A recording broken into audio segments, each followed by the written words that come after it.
Commented already how delighted they are to be here at 8 o'clock on a Monday morning for this important event. We're here obviously to talk about retail crime and particularly what has been described as a crime epidemic on our high streets that retailers are confronted with at the moment. I'm delighted to be joined by a really incredible panel of speakers here this morning. On my right, the Right Honourable Chris Philp MP, the Minister for Crime, Policing and Fire, I think I got that the right way round, and MP for Croydon South since 2015. On my left, Katie Bourne, the Police and Crime Commissioner for Sussex, I think since 2012. Is that right? And am I right in thinking you're the longest serving PCC, is that right? Female one, yes. Longest serving female yes. PCC. And going for your fourth term next year. So welcome. And also the National Lead for Business Crime. Yep. Excellent, thank you. On my far right, Paul Gerrard from the Co-op, the Director of Public Affairs and Campaigns, I think. And then on my far left, Natasha Porter, who has joined us this morning as one of our other speakers. Unfortunately was unable to make it, but we're very grateful that Natasha's joined us, the Chief Executive and founder of Unlocked, and also a Policy Exchange alumni as well. So we're particularly delighted that Natasha's here. And this is a subject which has really vaulted up the policy agenda, I think rightly so, over recent months. And I think one of the things that really strikes me is that the word shoplifting evokes a sort of an image of the teenage girl taking a mascara from Boots, or the young lad pilfering the bag of sweets from the newsagent. And the reality is that what retailers are confronting is something very, very different. And certainly when I talk to retailers, I see some of the reports of this. Actually, what I think we're dealing with is nothing short of organised looting in a lot of cases. And it really has become a very, very serious issue. And from a policy exchange perspective, there's probably three aspects to this that I'll highlight before I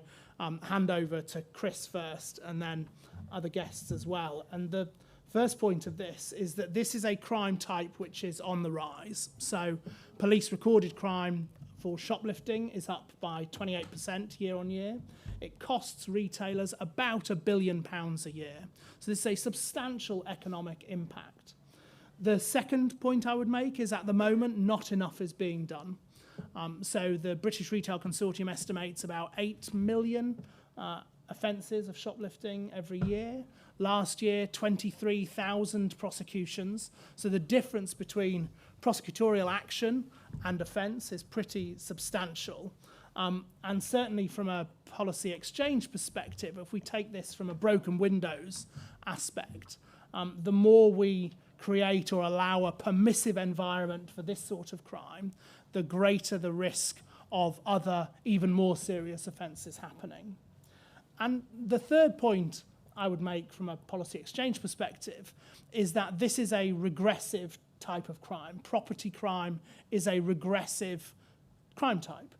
It actually affects the poorest in our society most. So if you live in the poorest neighbourhoods in our country, you are about 40 to 50% more likely to be a victim of property crime than if you live in the wealthiest neighbourhoods in the country. And this is something which we published a couple of reports as far back as 2015 on. So this is certainly nothing new to policy exchange. I think I would finish by saying this is a very serious issue which we're confronting, both retailers, shop workers and on our high streets. And I think if we're not careful, we risk seeing some really, really terrible scenes which will have a really serious impact on our high streets. So with that introduction, each of our speakers is going to speak for a few minutes each, probably 3 minutes probably at the most, and then we'll get into a discussion and then some conversation with the audience. I suspect that we will have guests joining us as they awaken from their bacon butties this morning as well. So, but first of all, without further ado, Chris, Minister for Policing, thanks very much. Brilliant, thank you very much indeed. Thank you for inviting me to speak this morning, and thank you for making it here at 8 o'clock in the morning. When I chose to delegate to my PA the task of deciding what time to schedule things, I didn't realise they'd use that licence to schedule things quite so early in the morning. So I think next year, I'm going to exert a little bit more grip over the scheduling planning. Although I must say, thinking back, this is considerably more pleasurable than what I was doing precisely this time last year, when I was given the extremely unpleasant task of, in fact, I was compelled to go on the airwaves and do a morning round with Kwasi Kwarteng, explaining Liz Truss's 45p tax U-turn, which I was forced to go and do. So being here with you this morning is considerably better than what I was doing precisely 365 days ago. Look, I'm glad we're discussing this topic. It is critically important, and as the introduction said, we are in government deeply, deeply concerned about the upswing in retail crime and assaults against retail workers in the last couple of years. Now, crime, theft and robbery in general are on a downward trajectory. According to the Crime Survey of England and Wales, since 2010, theft is down by about 51%, and I think robbery is down by about 54%. But there is a specific and very serious issue with retail, as we have heard already. And that is a very, very deep concern to me as the Police and Crime Minister. And it's not just about the volume of crime that we've heard described already. It's not just about the financial loss, the £1 billion a year of goods currently being stolen and about 700 and something million pounds being spent on countermeasures.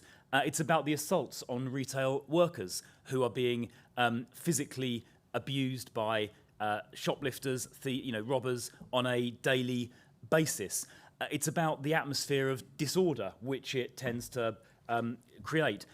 And there's also the risk of escalation, which is really what worries me the most, because we've seen in some American cities on the West Coast, I'm thinking particularly of San Francisco, but there are others as well, where a failure by police in those cities to hit this crime hard and early has led to escalation, and a number of stores in San Francisco and other cities in America have had to close down and move out because the problem has become so acute. So I think it's essential that we really clamp down hard and early on this. I think shops are the lifeblood of our communities.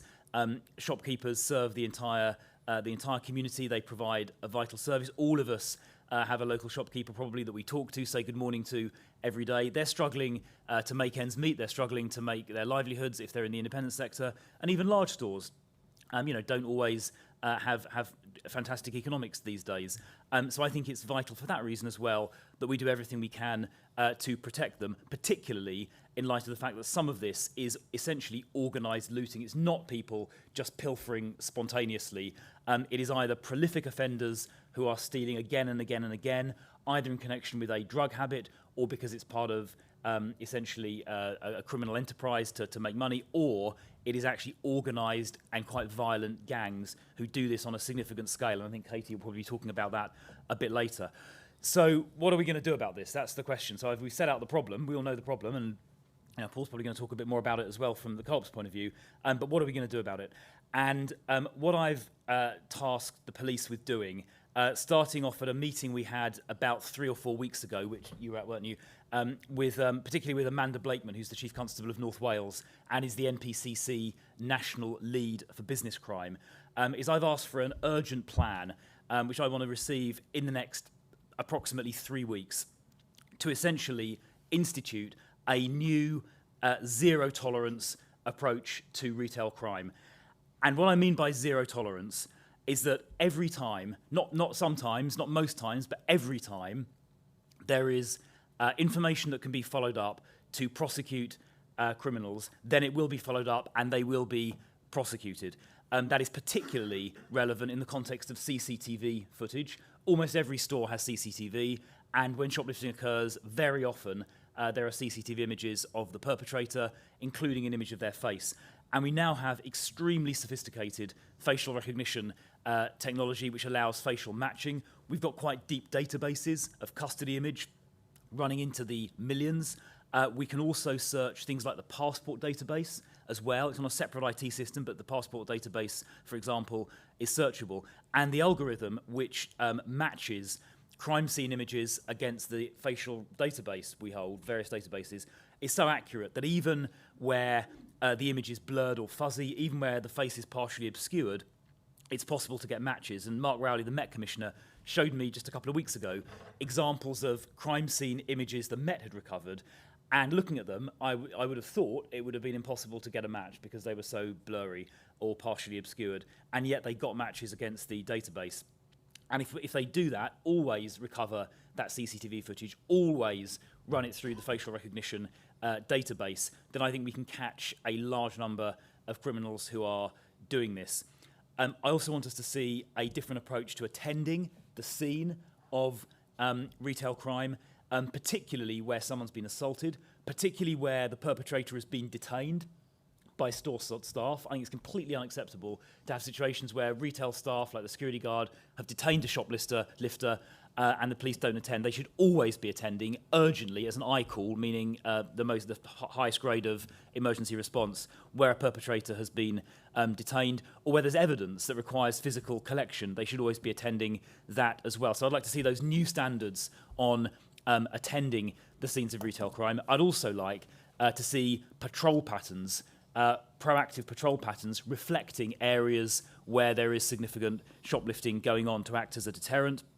And I'd also like specific plans around prolific offenders. I think Katie's going to talk a bit about organised gangs, but I'd also like us to run analytics to identify people who are using particularly CCTV footage in the facial recognition database to identify people who are committing large volumes of shoplifting and specifically targeting those individuals. So I think a new zero tolerance approach is what is required from a policing point of view, because if we don't do that, if we don't have a zero tolerance approach, we're going to end up escalating into what we're seeing in some American cities, and it's completely unacceptable in my view to run that as a risk, and I don't want that happening on the watch of this government, and I'm sure the police don't want that to happen either. There is quite a lot I think stores can do and are doing. They've spent, as I said, I think £700 million of late on countermeasures, which is important, but I would urge them to use the latest technology. For example, there's a system called FaceWatch, which is a live facial recognition system.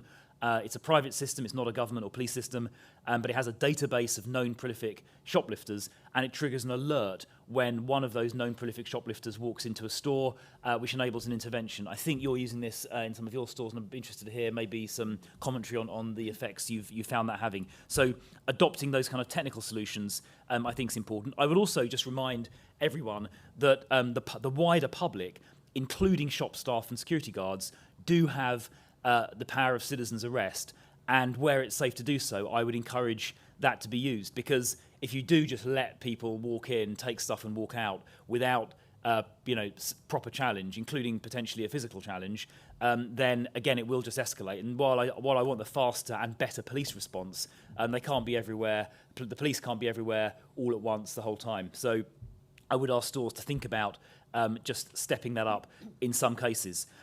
So you asked for 3 minutes. I've substantially overrun your 3-minute time delay. If I'd done this in the House of Commons, the Speaker by now would have just brutally shut me up. That may yet happen. And yes, well, I don't want to test your patience. John Bercow would certainly have brutally shut me up by now, and in fact, he did so frequently. So, critically important issue. A lot more we need to do, I think, both on the retail side, but particularly on the police side as well. And the principle that will underlie our response is zero tolerance. I think we owe that to the retail sector, we owe it to the public, we owe it to the community. We've got to stop this from growing, and by adopting that zero tolerance approach, I believe fervently that we can. Thank you. Thank you very much. Katie. Lovely. So good morning, everybody. I was just listening to the Minister and thinking, actually, how do I put all this in 3 minutes? It's quite hard to do. Just ignore the time. Just ignore the time, absolutely. So I'll talk about the local responsibilities that police and crime commissioners have, and then I'll talk about some of the national, and I'm sure we'll get questions later anyway. So for me, retail crime matters. When I was elected back in 2012, as a police and crime commissioner, we set the priorities for policing our local area. And they must reflect what local people tell us matters to them in policing. I think I was the only one that had business and retail crime as a priority in my police and crime plan. I'm delighted I've got 2 colleagues sitting in the front row here today as well who really do take this seriously too. Over 90% of our plans now across the country, police and crime plans, have retail crime in it as a priority. And that's great, because that means that your chief constable then has to have due regard to that when they are delivering operational policing. What brought it home for me was about 3 years ago, it was just before lockdown. I went to actually one of the co-op stores. I won't say which one, Paul, but I'm sure you know, in Sussex. And I took some local PCSOs there. And one of them, who'd been walking the area for many years, was very proud to tell me, he was training up another PCSO, that in the last 8 weeks, that particular store had had 8 reports of shop theft.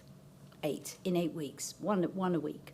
At which point the manager, who's slightly late to the meeting, but that was quite fortuitous, came in, and I turned to him and I said, is that your experience? And he said, no, Katie. He said, on average, we get 6 or 7 shoplifting episodes every day.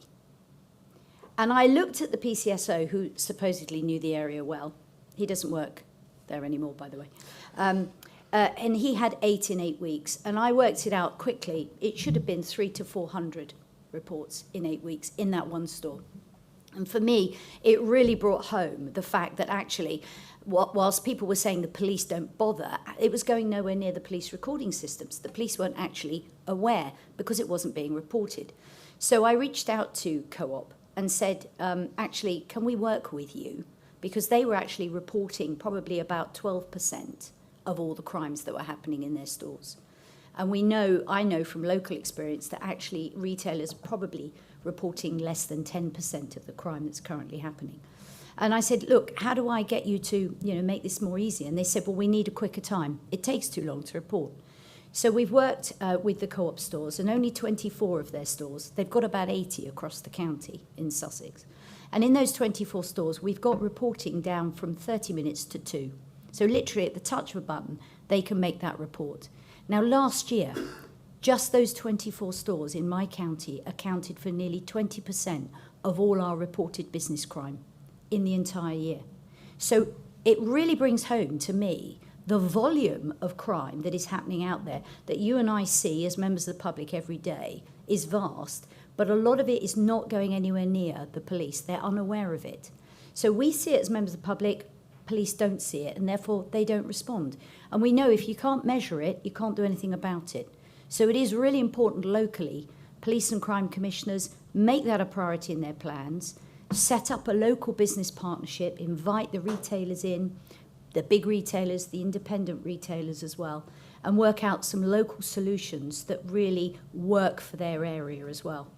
And then at the national side, and the one good thing from the work we've done in Sussex around this is what happened in those 24 stores was it gave Sussex Police a real insight into the types of offenders. So you heard the Minister talk about the prolific offenders. Absolutely.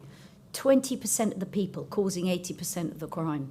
So what we did was target those prolific offenders, worked with the courts as well, and we've got some really significant sentences, 4, 5, 6 years, people going to prison for shoplifting, which is very unheard of, because the force were able to link up all the crimes and they mapped those prolific offenders. The opportunists that see an opportunity, they're the sort of more lower level. They're the ones I think that we need to look at with the prevention side. And I know a lot of my colleagues are doing a lot of prevention work with those opportunists. So you've got your opportunists, you've got your prolifics, that's at the local level. And then at the national level, where my role comes in, is working with the major retailers who came to me just before Christmas and said, look, we've got a real problem, Katie. We need to really, we'd like to get this up the government's agenda. So I took it to the Minister at his National Retail Crime Steering Group and said, look, can we do something about this? And pretty much you said, crack on. And then they said, what we need is we need the police to take this really seriously. So at the moment, we've got 43 police forces, and each of them will tackle the crime as it happens in their area, but they're not joining up the dots nationally. They do with other crimes, but not with retail. And so the organised crime gangs that are really attacking the big retailers have come together, and we've called our group Pegasus, and we're going to officially launch next month with the Minister.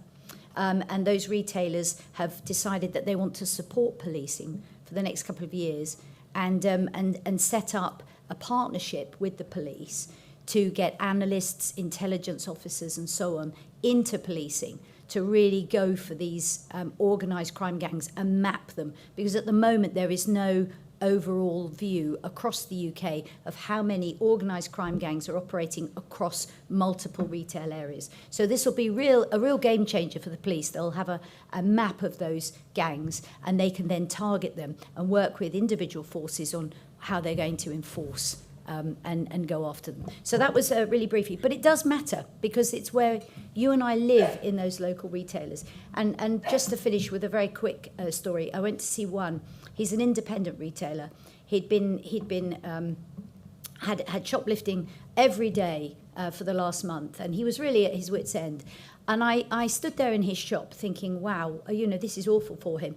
And then his young daughter came downstairs, and it suddenly occurred to me, this isn't just his place of work.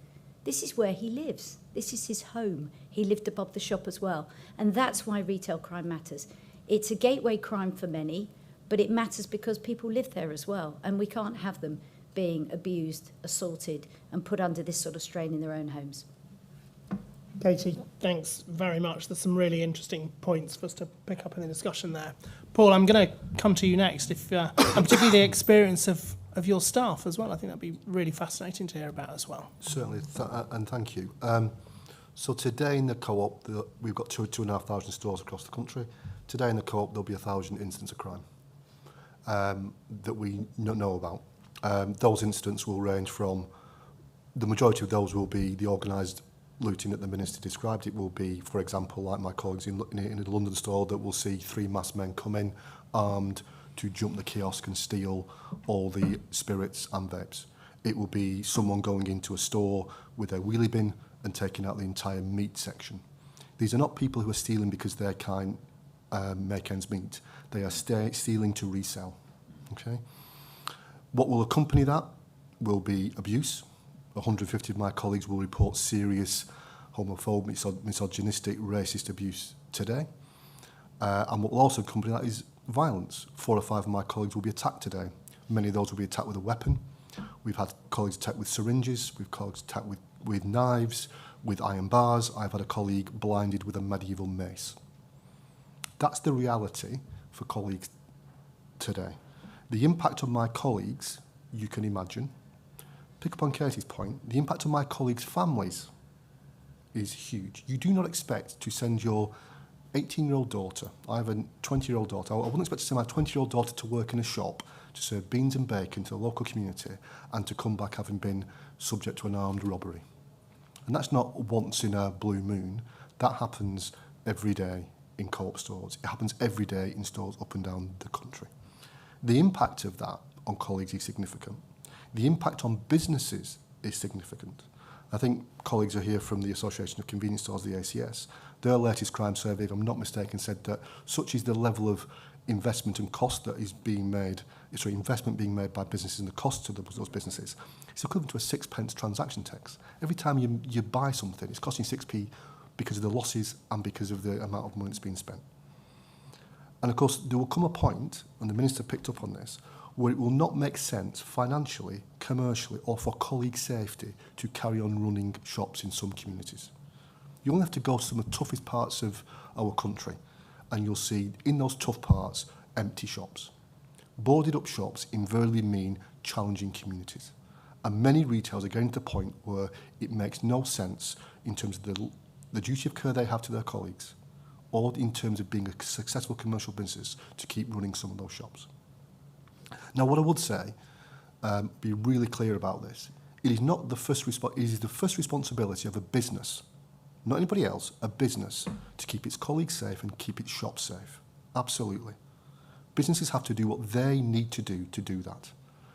I think £1 billion a year being spent by members according to BRC. I know the Co-op spent over £200 million in the last few years on a range of measures. So it could be technology, it could be body-worn cameras, it could be headsets to connect colleagues, it could be physical measures. So you'll see caps on spirits, you'll see steaks in plastic boxes, you'll see baby milk in plastic boxes to make theft harder. And it could be to do with the design of the store. It could to do with physical presence. So we have guards, we have undercover guards. So make no mistake, any retailer says it's down to the police. No, it's not. It's down to businesses first. However, there comes a point, If you've got 3 masked men coming into a store, if you've got someone coming in brazenly with a hold all to take out the meat section, we need a police response. And the Minister, since he's been in post, has been very honest that the police response hasn't been good enough.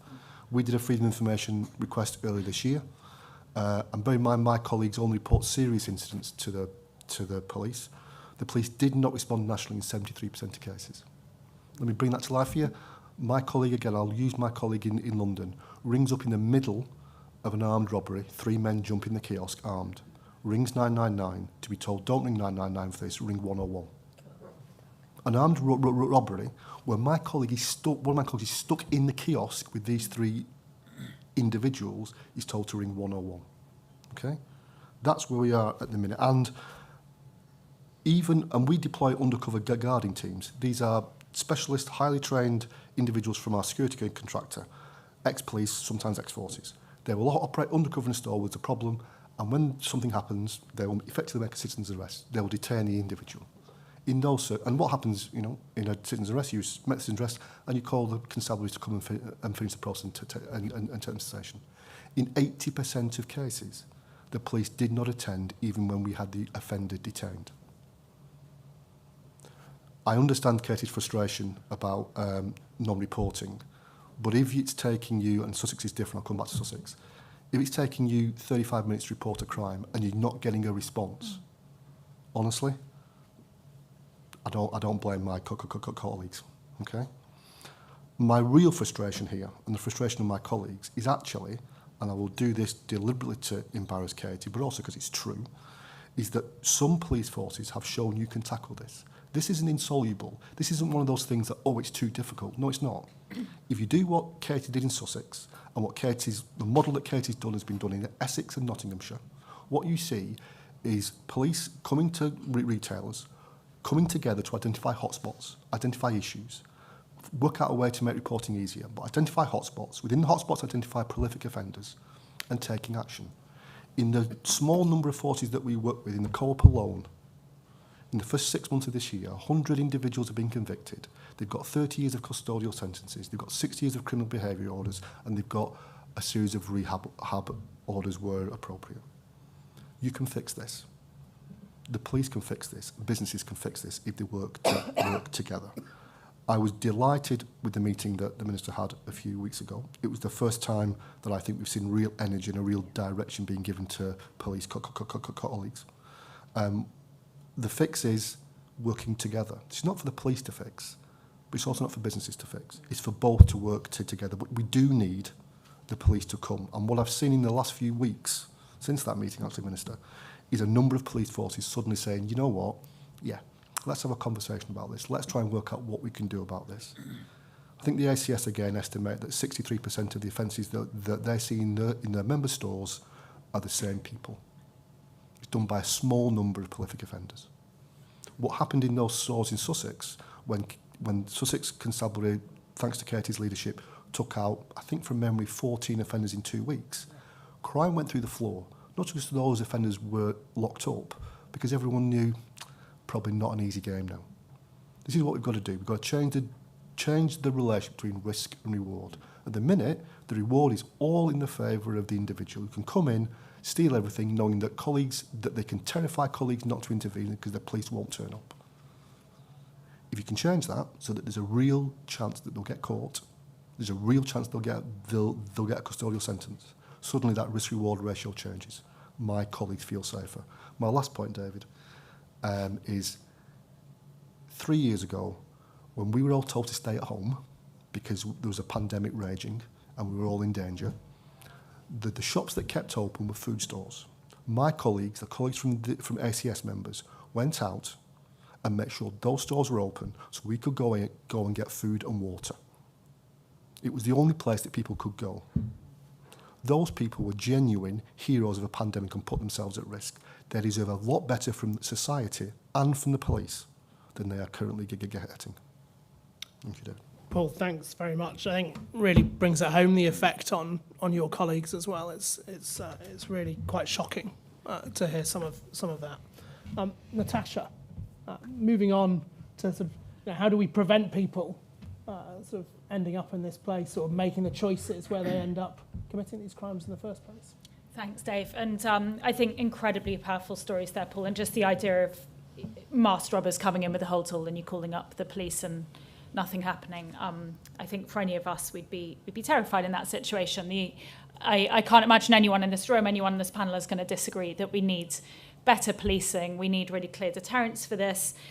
We need to be prosecuting people. If there's a sense that you can get away with shoplifting, it's obviously going to become a crime of choice for many people looking to make a quick buck. And I think some brilliant reporting about it, and great that it's got attention this week, and excellent work by Policy Exchange on that as well. So really glad you're doing this panel. I think this is a really important piece of work to be focused on. Where I'm coming from is I run an organisation that works in prisons. So we work with this group of people, I guess, during that time that we've just been talking about with the custodial sentences. And what can't happen is a big policing effort that means lots of people end up having custodial sentences and then coming out having spent 22 hours a day locked in a cell, not having much support while they're in prison, come out of prison and go straight back into the old cycle and become people who are shoplifting once again. We've got to have a system which is more joined up than that. And we've got to have a system which is evidence-based. And I think, Katie, your point about the different demographic of shoplifter is really important, because we know of course, if this is a crime which isn't being policed, there's going to be more and more attraction to organised gangs. You spoke, Dave, about organised looting being now increasingly, how it's being perceived from a policing angle.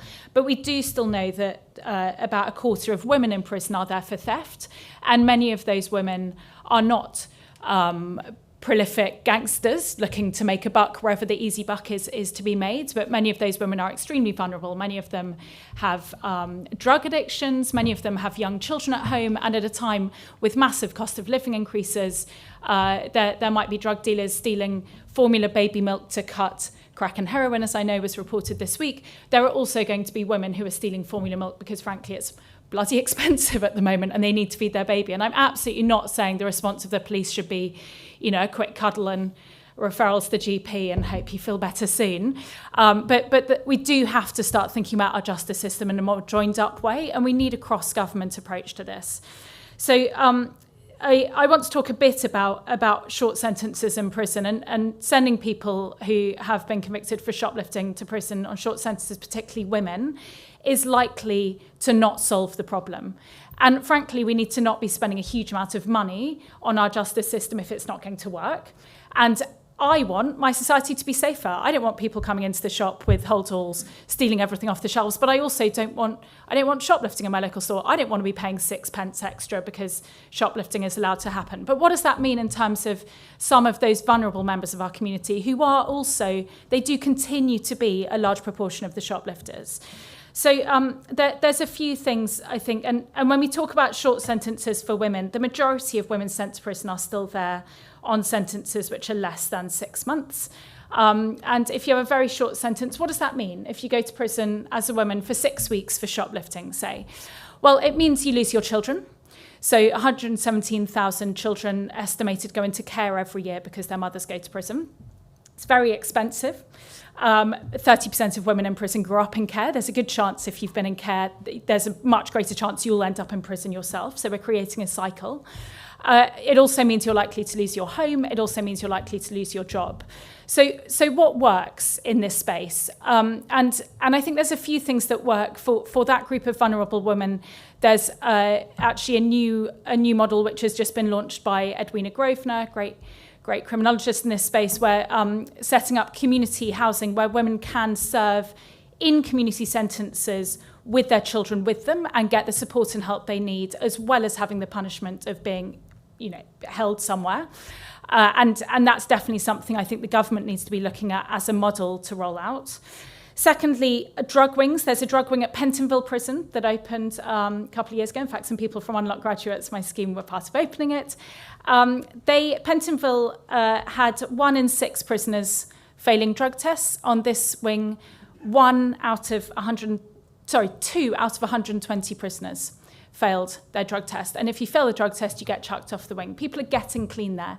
And they're 19% less likely post-release to reoffend if they get clean. We need better drug services in our prisons if we're going to send people there. And we also need better drug services in our community. And finally, I think this government's been doing actually brilliant stuff about employment and people getting employment, because for many of the people who are not that gang-affiliated group, but people who just don't have money, don't have opportunity, and really victims of social disadvantage often through their entire lives, we know that employment makes them much less likely to reoffend. So some of the work which is going on employment, frankly, needs to be rolled out. I think to think of this as a solution where you just send people to prison, lock them away, it's not our problem anymore, is fine while they're in prison, but they're going to come out. And for shoplifting sentences, they're going to come out quite quickly. So I think if we're really serious about solving shoplifting, we need to be evidence-led about what works in terms of sentencing. And that often doesn't mean a custodial sentence. It means good community sentencing. But if it does mean a custodial sentence, it needs to be long enough for the work to be done. And we need to be looking at where that work is effective, at getting people jobs, getting them off drugs, and frankly, making them good role models so their children don't end up in prison when they grow up. Natasha, thanks very much. A really interesting perspective. The work on the drug wing is really impressive. Not for us to get into necessarily today on this panel, but really, really interesting. I'm very conscious that with time and my inability to prevent our speakers from going over my 3-4 minutes of where we are. So I'm going to open to questions to the floor now. The only house rules are that no question is too ridiculous. And the second rule is you must say who you are and what organisation you're from. So I think some of my colleagues have a microphone available. And if so, if you just raise your hand and we'll get started. And first of all, the lady at the back there, first of all, and then we've got some people at the front. Thank you. Deborah Taylor, Deputy Leader at Leicestershire County Council. Just a bit about the shoplifters and the ones that are stealing to sell on. What about the people that are buying those stolen goods? Are we doing something to address that end of the scale as well? Because if there's no market for them to sell to, that's going to sort of destroy their business anyway. So I think we need to look at both ends. I'll be interested on your views on those people that buy stolen property as well. Thank you. I'm probably going to take a couple at a time just because of time. There was some hands up here. Gentleman there in the middle. Hi, good morning. I'm Ed Woodall from the Association of Convenience Stores. First of all, I pretty much agree with everything everyone's been saying on the panel, so that's good news and great that we're having this debate and there's some consensus around the approach. I suppose my question is that, lots of the challenges we're facing here is around operational changes at policing level that I think we need to focus on and not get distracted by, because that's where the highest volume activity is happening. And for us, that means, help retailers report crime. It's not easy to do. And then it's about police being able to analyse and look at those prolific offenders. That's really what we want to focus on. So I suppose my question for both the Minister and for Katie is, what are we going to do? How can we use the National Retail Crime Steering Group to look at that middle bit, those prolific offenders, and think, well, actually, Sussex has done this really well. Nottingham has done this really well. How do we scale that across policing? Because it seems we have some solutions. We don't have to run a pilot. We've already found the answers that work. How do we scale that across? So it's not just about Operation Pegasus or retailers investing more.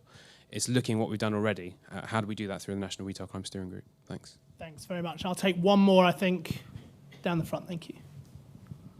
Thank you. Mark Jones, Police and Crime Commissioner over in Lincolnshire. I've been that retail manager that's tackled shop theft. In fact, at the time I was a newly appointed manager of an Aldi when Aldi was a new thing. And I remember I was looking after somebody else's store. I'd even been there a week. They were on holiday for 2 weeks. I tackled somebody and strangely enough, the police did come in that instance and the shop mysteriously burnt down the following night. So these things are challenging because sometimes you do the right thing and it is a problem. Yesterday we saw a really good announcement by the government of putting over £1 billion into our high streets. Clearly a big chunk of that is people feeling safe, being safe in those spaces. And it's just really a plea to try and urge colleagues on the DLUX side. There should be an expectation that as part of these town boards that a PCC is part of that board.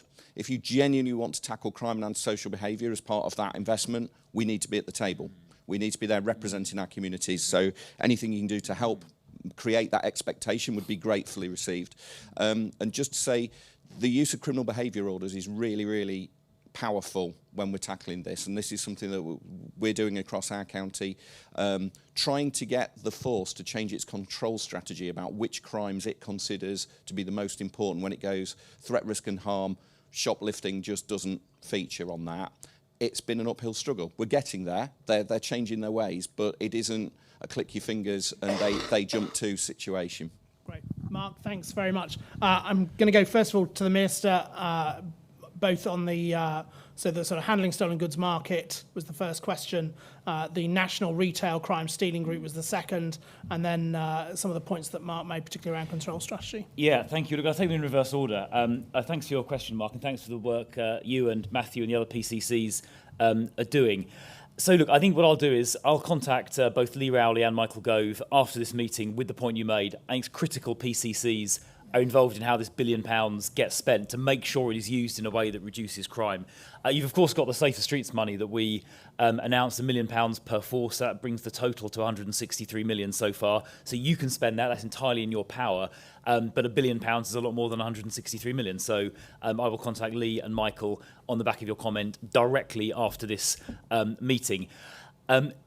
Glad you found the National Retail Steering Group useful. I mean, that meeting we had, I think we had one in July, didn't we? That directly led to the meeting that we had with the police about 3 weeks ago, which directly led to me asking Amanda Blakeman to put together the plan. And I met her again last week to reiterate the sort of 3-week deadline. So the answer to your question is that policing plan. You're right, we don't need more pilots or trials. We've seen it working in Sussex, in Essex, and in Nottinghamshire and in other forces as well. We know what needs to be done. When someone is, got an armed robber or is being threatened, the police should turn up, like it should be an I-call. It should be in immediate attendance, right? No questions asked at all. And the plan I talked about is the way that I want to make that happen. I'm interested to hear, Paul, you saying that you felt a bit of a difference already, because clearly the sort of messages going out through police forces who have heard about, and I've talked to the MPCC about this as well, the message is clearly getting out, but this plan will really formalise it and put it onto a proper organised basis across every one of those 43 police forces. The point about the marketplace, finally, I think is very important. We do want to try and cut that off as well. There's been some very interesting academic work done on this by, I forgot the name of the academic.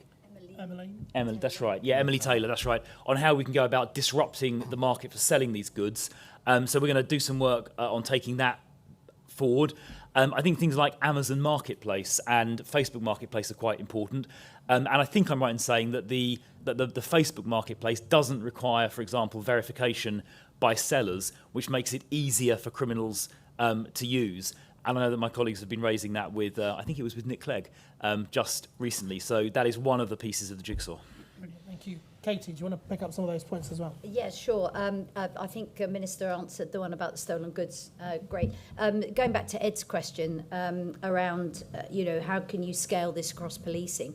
So police and crime commissioners, as I said before, over 90% of their plans now have business and retail crime as a priority. So that's key. I think also it's, so I'm working with my colleagues, and as I said, I've got Matthew Barber from Thames Valley here, Mark Jones from Lincolnshire, you've heard from, and others are working with their chief constables to make sure that the funding is there as well. So ideally you want a business crime unit established within your force who deal with this so that they can get those intelligence packages, pass them out to the local district teams and get those prolific offenders arrested. But also, even if you just have a special point of contact, a SPOC, who has overall responsibility for business crime across the force, that's a step in the right direction. And Mark touched on a really interesting point as well. I think it goes back to how they record this as well. So my force is looking at the moment about how they record business crime, because in the first instance, some of the questions they will ask when you call in as a retailer, they will say, well, is the offender still with you? And if you say, no, they've left, automatically that crime gets de-risked. So it goes from a grade 1 999 response down to grade 2, grade 3, which then gets dealt with in much slower time.